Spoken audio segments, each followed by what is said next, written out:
Well, I hope everyone is having a great weekend so far. We are on the third sermon of our Hidden Dangers and Building Skills mini-series. Now, I know the previous versions of this Hidden Dangers and Building Skills that we've done have only had 2 sermons.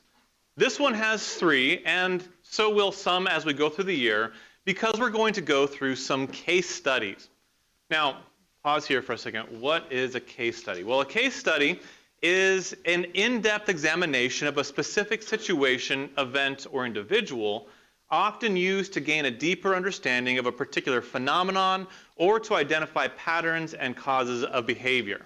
We're going to be doing these case studies when there's a situation in the Bible that very well illustrates the principles we've been talking about. We've been talking about over the last couple weeks not letting our struggles control us, and expecting our challenges to grow as we do. And so the case study we're going to do for this is on Esther. Now, Esther, the book Esther, is a really kind of interesting book, partially because God is not directly mentioned in the book, but also because there are no major doctrinal lessons directly taught. And on the surface, it looks like this story about a girl who becomes queen. But in fact, Esther faced a number of very large challenges. And the way that she handles these challenges teaches us some lessons about how we can handle challenges. So to have this conversation, we're first going to discuss some of the challenges that Esther faced. We're then going to look at how she responded to those challenges. Finally, we'll end the sermon by talking about some lessons that we can take away from Esther. Now, men, I know the book of Esther is about a young lady, and so we might be tempted to not pay as much attention.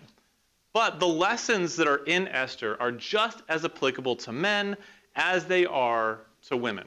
So with that being said, turn to the book of Esther, and we'll talk about some challenges that Esther faced. Now, giving you a quick overview of chapter 1 and the first part of chapter 2, King Ahasuerus, who is Xerxes, throws a big banquet. And he has all his princes, all the leaders of the people, and they have this massive banquet. And at one point when he's a little drunk and everybody's a little bit drunk, he asks his queen Vashti to come out and parade herself for the entertainment of the nobles. Now, she refuses, and the king's advisors tell him, if she gets away with this, then all the wives in the kingdom are going to start rebelling against their husbands, and you'll have chaos. And so he banishes her from being queen. Now, exactly what form that takes, the text doesn't tell us. Whether he had her executed, whether he just sent her to the harem and never saw her again, whether he exiled her from the kingdom, we don't really know. But she's no longer queen. And so he tells his advisors to find him a new queen. They bring in all the young ladies, all the virgins in the land, the most beautiful women, and they prepare them to meet the king.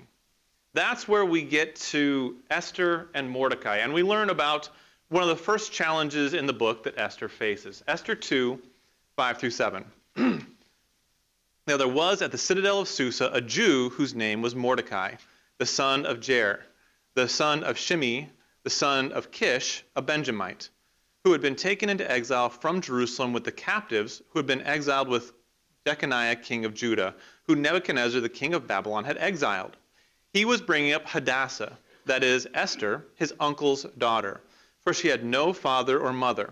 Now the young lady was beautiful of face and form, and when her father and mother died, Mordecai took her as his own daughter. So we see that Esther was an orphan being raised by her cousin.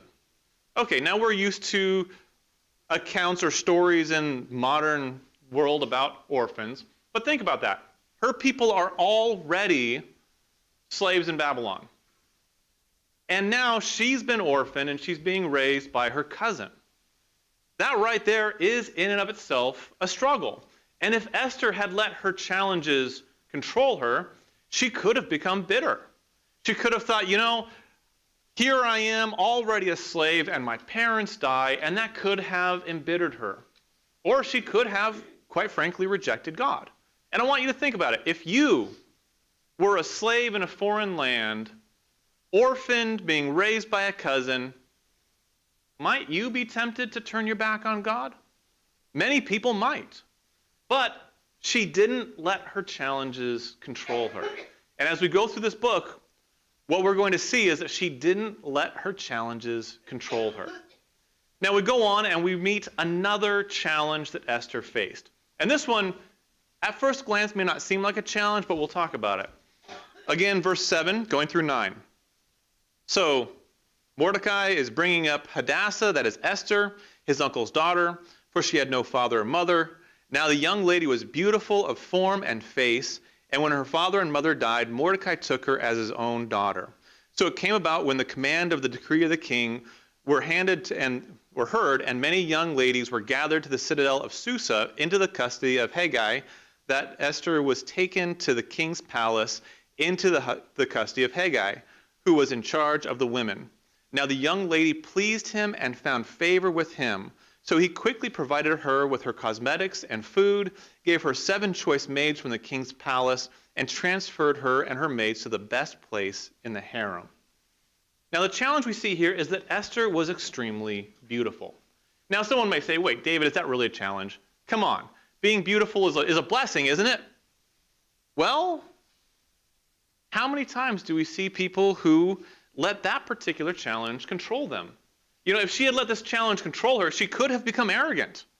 How many times have we met someone, male or female, who is extremely good looking, who's stuck up? They've let the beauty go to their head, and they think they're better than everybody else because they've got good looks. They won the genetic lottery. She also, though, could have relied on her good looks to get her by. You know, again, there's that trope about the beautiful person who's an airhead. And that trope comes about because some people will rely on their looks rather than developing their mind and using wisdom. So if she would have let this challenge control her, she could have become arrogant or relied on her looks to get her by. But she didn't let the challenges control her. And we'll see that as we get into the later chapters, that she uses wisdom. She is extremely smart. So we now meet another challenge, verses 8 through 11. So she's taken to the citadel. She's taken into the harem. Verse 10, Esther did not make known her people or her kindred from Mordecai and instructed her that she would not make them known.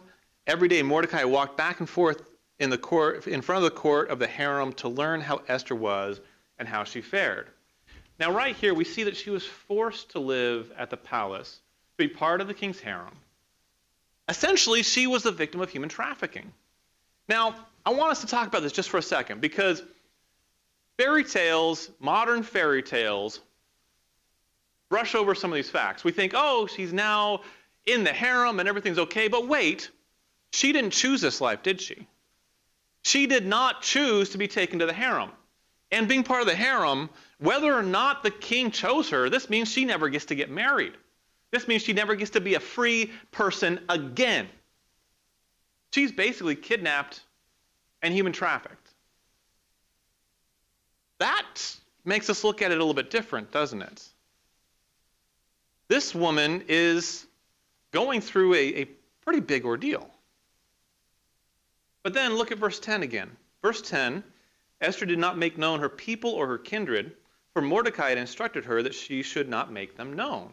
So she had to hide her true identity and her lineage, not letting it be known that she was of Jewish descent. That may have brought some bad results on her. Now, if Esther had let these challenges control her, she could have dropped into despair and depression. I mean, imagine for a minute if you were kidnapped and you knew that you were going to be used for sexual purposes against your will and that you were never going to be free again. How would you feel? You might drop into despair. You might get depressed.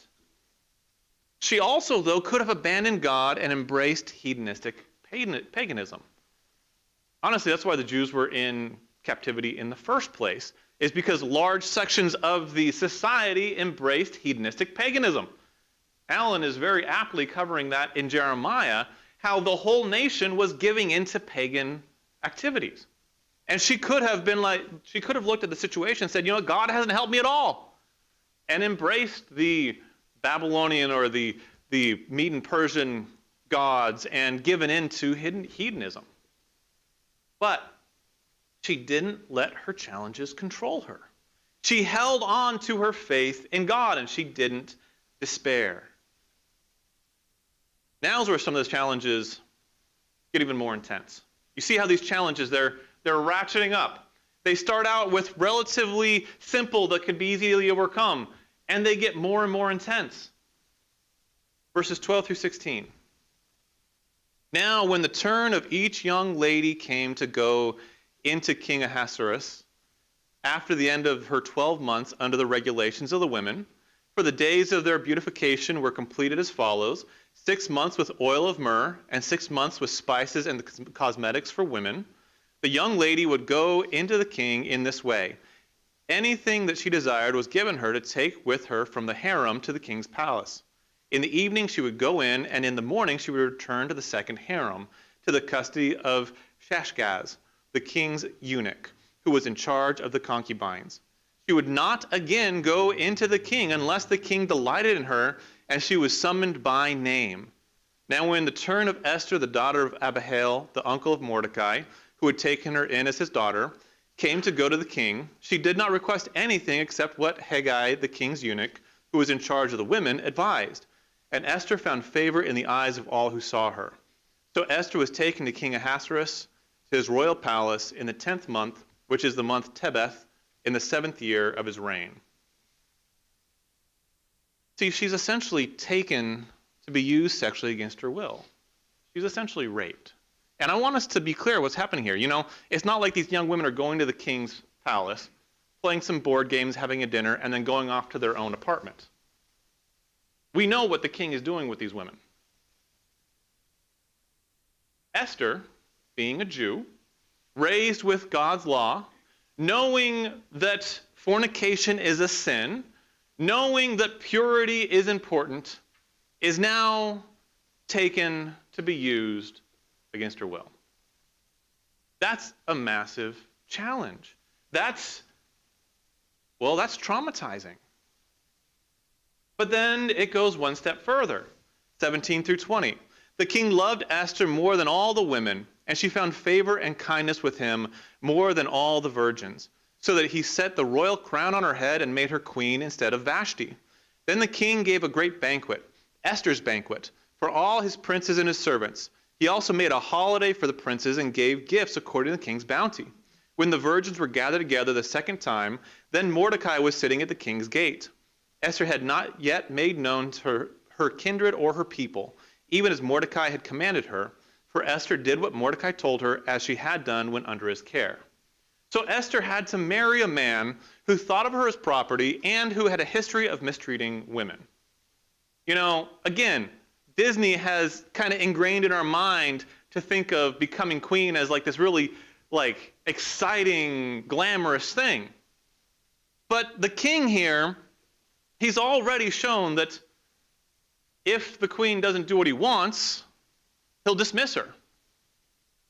He's already demonstrated that he's willing to use women sexually and that he's not giving her a choice in this. It's not like they courted, fell in love, and it's a union of love.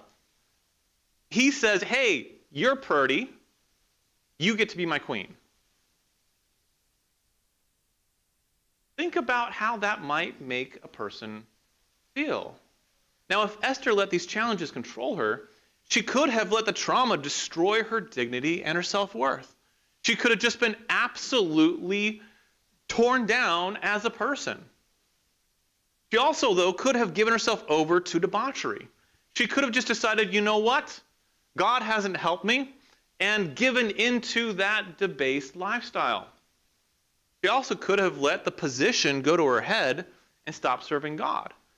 You know, it might be tempting to think I got here on my own because I'm pretty. God didn't help me, and let the power go to her head.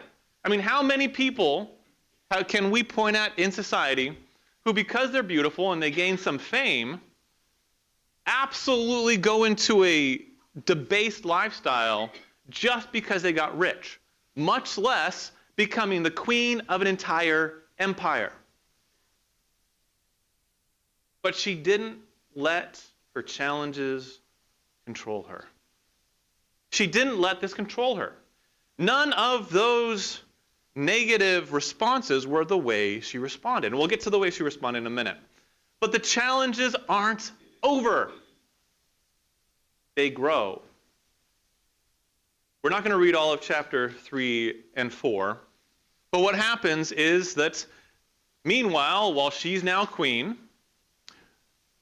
the king's right-hand man, Haman, he had the habit of going to and fro, and the servants would all bow to him.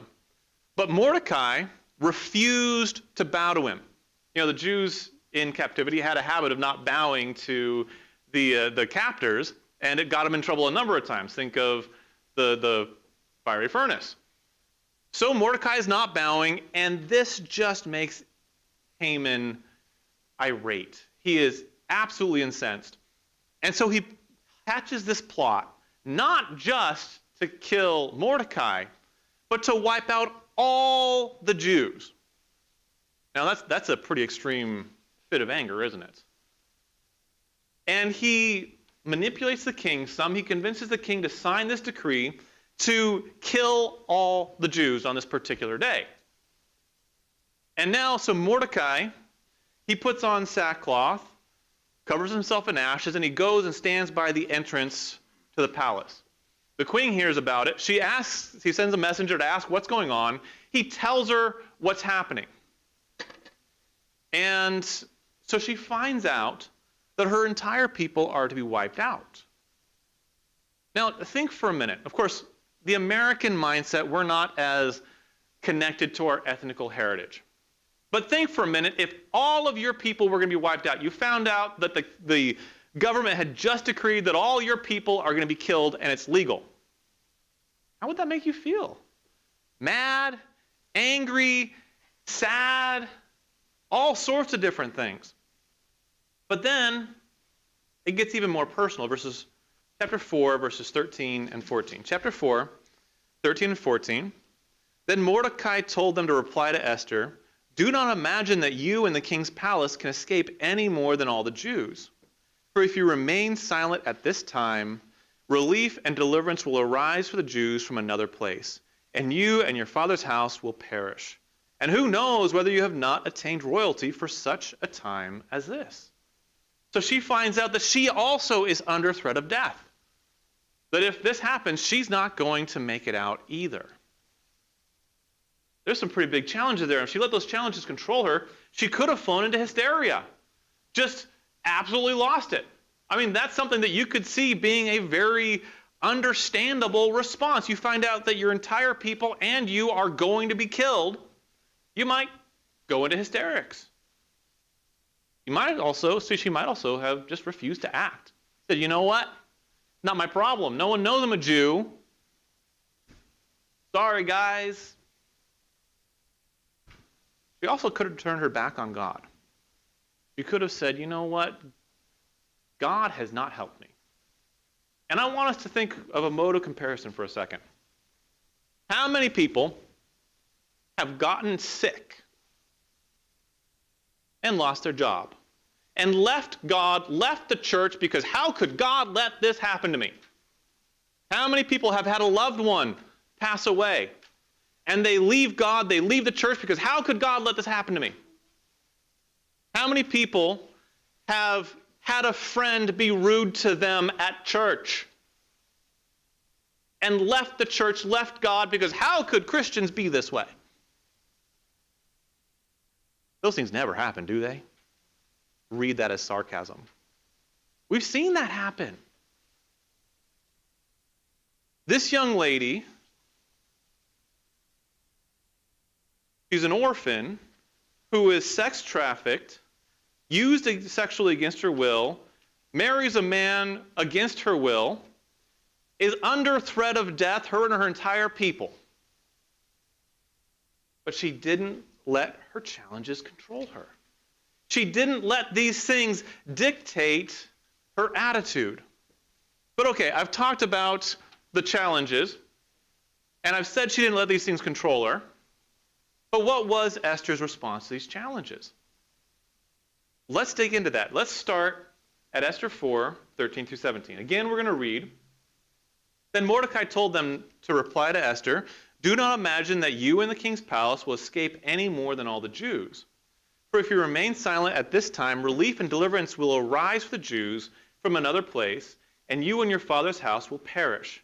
And who knows whether you have not attained royalty for such a time as this?" Look at that statement. Who knows whether you have not attained royalty for such a time as this? This right here is the key idea in the book. This is the central point of the book. Everything else in the book points at this, that Esther was in that position to save her people. Okay, so what does she do? And before I get into the text, I want us, again, to pause and think about ourselves. Put yourself in Esther's shoes. How would you respond? I don't know that I would have the emotional wherewithal to respond as well as she does. To be entirely honest, I would probably get really, really mad. But what does she do? Then Esther told them to reply to Mordecai, "Go assemble all the Jews who are found in Susa, and fast for me. Do not eat or drink for 3 days, night or day, and I and my maidens also will fast in the same way. And thus I will go into the king, which is not according to the law, and if I perish, I perish." See, a few verses before, she had explained to Mordecai that there's a law that if anybody enters the presence of the king without being invited, they're executed, unless he extends his scepter to them. So even just going and talking to her husband, she could be executed. See, Esther overcame fear. She could have been terrified, but she overcame fear. She overcame the pagan environment she was surrounded by.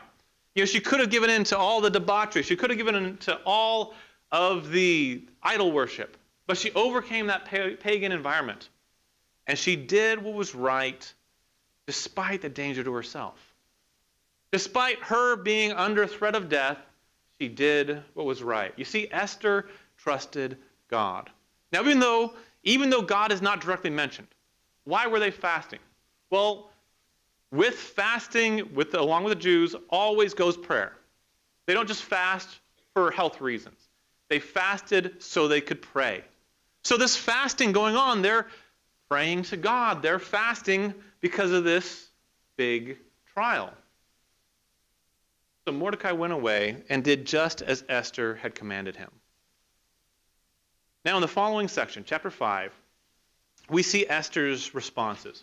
And we see that Esther acted with bravery and with wisdom. She didn't break down. She didn't lose her head. She acts with bravery and wisdom. Chapter 5, verses 1 through 3. Now it came about on the third day that Esther put on her royal robes and stood in the inner court of the king's palace in front of the king's rooms. And the king was sitting on his royal throne in the throne room opposite the entrance of the palace. When the king saw Esther, the queen, standing in the court, she obtained favor in his sight. And the king extended to Esther the golden scepter which was in his hand. So Esther came near and touched the top of the scepter. Then the king said to her, "What is troubling you, Queen Esther? And what is your request? Even to half the kingdom it shall be given you." So she bravely entered the king's presence without being summoned. Remember, she could have been killed. She could have been executed on the spot. But she bravely enters his presence, and he extends that scepter so that she will not be executed. Now verses 4 through 8. Esther said, "If it please the king, may the king and Haman come this day to the banquet which I have prepared for him." Then the king said, "Bring Haman quickly, that we may do as Esther desires." So the king and Haman came to the banquet which Esther had prepared. As they drank their wine at the banquet, the king said to Esther, "What is your petition? For it shall be granted to you. And what is your request? Even to half the kingdom it shall be done." So Esther replied, "My petition and my request is, if I have found favor in the sight of the king, and if it pleases the king to grant my petition and to do what I request, May the king and Haman come to the banquet which I will prepare for them, and tomorrow I will do as the king says." So she wisely places herself in the king's good graces by being polite and kind and generous. Now just think about that for a second. This is the man who had her kidnapped, the man who used her against her will, who forced her to marry him, and who signed the death warrant for her entire people group. This isn't Prince Charming. I don't know. There's a lot of people I might think would be tempted to just give him what for, right? To go in there and be like, "How dare you, you monster!" She might have desired to go in there and immediately just give him a piece of her mind. But what does she do? She keeps her head. She wisely places herself in the good graces of the king by being polite to him, by being kind to him, and being generous in putting together a banquet. But you also notice that she bravely invited the enemy of her people to the banquet. She didn't invite just the king. She invited Haman, the man who wants to kill her uncle or her cousin, and who convinced the king to make that death decree. But you notice, she also wisely did not accuse Haman right away. She didn't bring that accusation at the forefront. She didn't walk in and say, "Haman's a bad guy." She goes through a process. Now, in the intervening chapter, chapter 6, we see God's hand at work. There's no way Esther could have known that this was going to happen. But after the banquet, Haman is just over the clouds because he thinks that the queen likes him. You know, the king and the queen, they honored me. And then he sees Mordecai who fails to bow to him. And he goes into a rage. And his wife advises him, have a gallows built and hang the guy. And so he does. He has this gallows built. Meanwhile, the king can't sleep. And so the king, he has the records brought to him. I mean, that'd be a great way to fall asleep, right? Have the records read to you. And they read about how Mordecai had saved the king's life from a plot. And so he says, "Hey, what did we do to honor this guy who saved my life?" Well, nothing. So he calls in Haman and says, "What should we do to honor someone that the king wants to honor?" Haman thinks he's talking about himself. Haman's really stuck up. And so he gives it this big old elaborate thing. You get one of the royal horses and have one of your princes put a royal robe on the man and put him on the horse and lead him around the city, declaring that to such a man as the king wants to honor, this will be done. And so the king says, do that for Mordecai, the man that Haman is planning on executing. Talk about humiliating. Then we get to chapter 7. Chapter 7, 1 through 4. Now the king and Haman came to drink wine with Esther the queen. And the queen said to Esther on the second day, also as they drank their wine at the banquet, "What is your petition, Queen Esther? It shall be granted to you, and what is your request? Even to half the kingdom it shall be done." Then Queen Esther replied, "If I have found favor in your sight, O king, and if it pleases the king, let my life be given to me as my petition, and my people as my request. For we have been sold, I and my people, to be destroyed, to be killed and to be annihilated.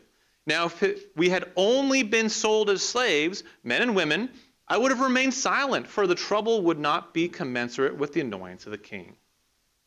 So she bravely told the king the secret of her heritage and her concern. Now that would have taken quite a bit of bravery. She's bearing her heart. She's bearing her concerns. And the king, he's got all the power. He could simply say, "I don't care." But she also wisely continued to be polite and showed humility by stating that she would have stayed quiet if it had been a lesser threat. And you think about that. That sounds almost really weird to the American mindset. If it was just us being sold into slavery, I would have stayed quiet. Well, they're already slaves. They're already in captivity. So she says, if it had only been being sold into slavery, I would have stayed quiet. But because it's this big threat, she's speaking up. But then see what happens. Verses 5 through 8. Then King Ahasuerus asked Queen Esther, "Who is he and where is he who would presume to do this?" Esther said, "A foe and an enemy is this wicked Haman." Then Haman became terrified because of the king and queen. And the king arose in his anger from drinking wine and went into the palace garden. But Haman stayed to beg for his life from Queen Esther. And he saw that that harm had been determined against him by the king. Now when the king returned from the palace garden into the place where they were drinking wine, Haman was falling on the couch where Esther was. Then the king said, "Will he even assault the queen with me in the house?" As the words went out from the king's mouth, they covered Haman's face. So Esther, she bravely faced the enemy of her people while making her plea. Think about the amount of bravery that would require. The man who wants to kill her entire people group is sitting right there at the table with them. And she tells the king, this man is an enemy. He is the wicked one. But she also very wisely faced Haman only with the king and the guards close by. You notice she didn't go talk to Haman personally. She didn't call him in private. She does everything above the board with lots and lots of witnesses. Now, the results of this, we read, verse 9, then Harbanoah, one of the king's eunuchs who was before the king, said, "Behold, indeed, the gallows standing at Haman's house 50 cubits high, which Haman made for Mordecai, who spoke good on behalf of the king." And the king said, "Hang him on it."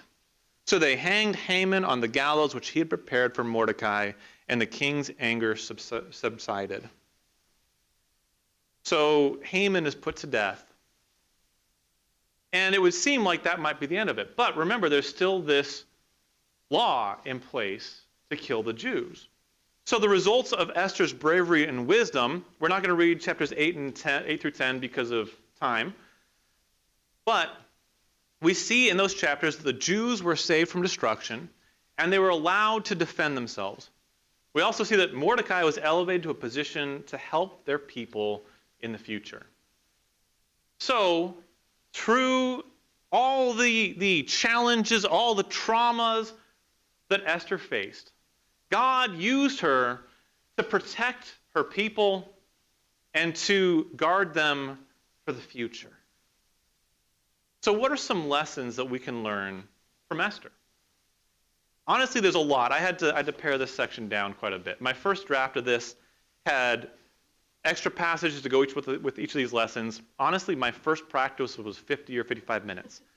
Figured you guys probably didn't want to be here for an entire hour while I'm speaking. So we're going to give the condensed version of the lessons.